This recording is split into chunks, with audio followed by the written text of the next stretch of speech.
Amen. Amen. La deuxième raison, tu la connais.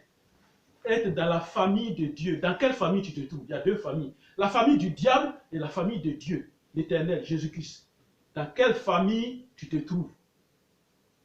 Avant de connaître pour appliquer ta mission, dans quelle famille tu es? Il y a des familles, chaque famille sur la terre, physiquement, je parle physiquement maintenant. Chaque famille sur la terre, il y a la famille de palabres.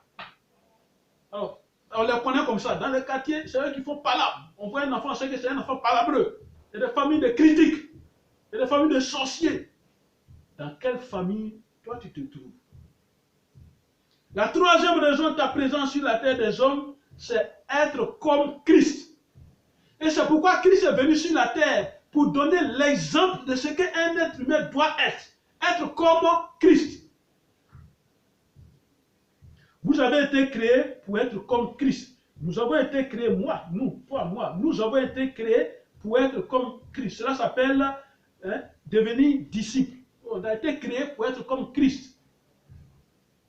Dieu nous a créés afin d'être transformés à la ressemblance et à l'image de Christ.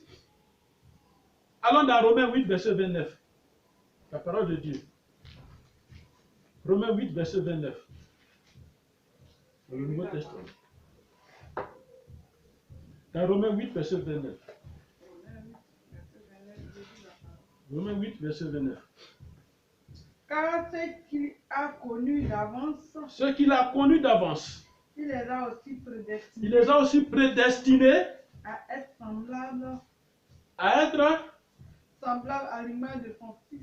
À être semblables, ceux qu'il a connus, il les a prédestinés. C'est-à-dire que avant même que tu ne viennes sur la terre, il te connaît. Et quand tu venais, il t'a prédestiné. C'est-à-dire qu'il avait déjà fait en sorte que tu sois semblable à son Fils. Il t'avait équipé de manière à être semblable à son Fils. Afin que son Fils, Le le premier-né premier-né entre plusieurs frères. Amen. Donc Jésus est ton frère. Amen. Amen. Ce verset est la troisième raison de notre création, de notre présence sur la terre, prédestinée à être comme Christ. Et c'est le plan de Dieu depuis le commencement des temps. Dieu est beaucoup plus intéressé à ce que tu dois être, à ce que vous êtes, à ce que nous sommes. Il est beaucoup plus intéressé à notre être, plutôt que dans ce que nous faisons, dans ce que vous faites.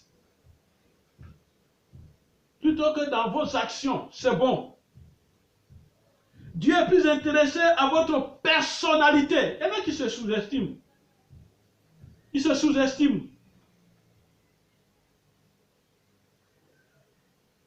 Amen.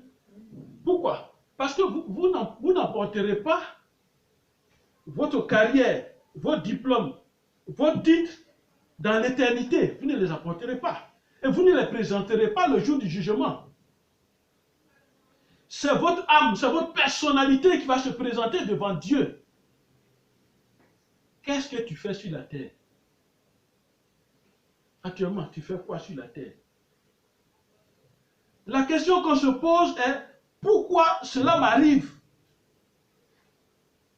Pourquoi j'ai des problèmes dans ma vie? Et si vous êtes des croyants, Dieu doit vous rendre semblable à son Christ, à son Fils Christ. Alors donc quand tu es en Christ, les choses anciennes sont passées et toutes choses sont devenues nouvelles. Et si on n'arrive pas à cette transformation, à cette métamorphose, si on n'arrive pas à ce niveau-là, ça veut dire qu'il y a quelque chose qui ne va pas. Dieu va vous transformer à l'image de son Fils Christ. Il va tout faire pour favoriser tout ce que tu vas vivre. Puisque Jésus a déjà souffert. Amen. Jésus a déjà souffert, il a été abandonné, tenté, insulté, crucifié, tout. Incompris, critiqué, il a vécu beaucoup de choses. Il a été flagellé, il a été meurtri pour toi. Mais maintenant, il te dit, quand tu es en Christ, les choses anciennes sont passées et toutes choses sont nouvelles. Et c'est pourquoi la parole de Dieu te dit, je vis, si je vis, ce n'est plus moi qui vis. C'est Christ qui vit en moi. Cela ne t'empêche pas de travailler. Cela ne t'empêche pas de chercher l'argent. Cela ne t'empêche pas de causer avec les hommes. Cela ne t'empêche pas d'aller au village. Cela ne t'empêche pas de vivre ta vie. Il ne faut pas te limiter dans la vie. Amen. Il y a eu des choses, il y a eu des circonstances dans la vie de Jésus. Et cela n'était pas confortable pour lui. Mais il a su passer ces choses. Jésus a déjà souffert pour toi. Parce que c'est dans la souffrance qu'on apprend c'est dans la souffrance qu'on apprend l'obéissance. Amen. Pour produire les fruits du Saint-Esprit en vous, Dieu vous place dans des situations opposées. Et tu vas apprendre. On a déjà parlé de l'école de Dieu. Va sur les vidéos, tu vas voir l'école de Dieu. C'est en 4 parties. Si Dieu veut vous enseigner l'amour, il vous met parmi les méchants, il vous met parmi les sorciers pour vous enseigner ce que c'est que l'amour. Comment Dieu enseigne la paix? Il vous place dans la guerre, il vous place dans le chaos, il vous place dans les crises. Alors, la paix s'apprend dans ces choses-là. Pourquoi? Parce que tu refuses d'apprendre. Comment Dieu enseigne la patience?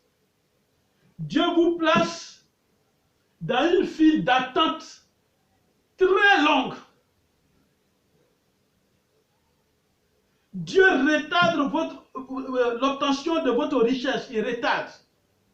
Exprès. Dieu retarde ton mariage. Et cela t'appelle toujours devenir disciple de Dieu. Amen.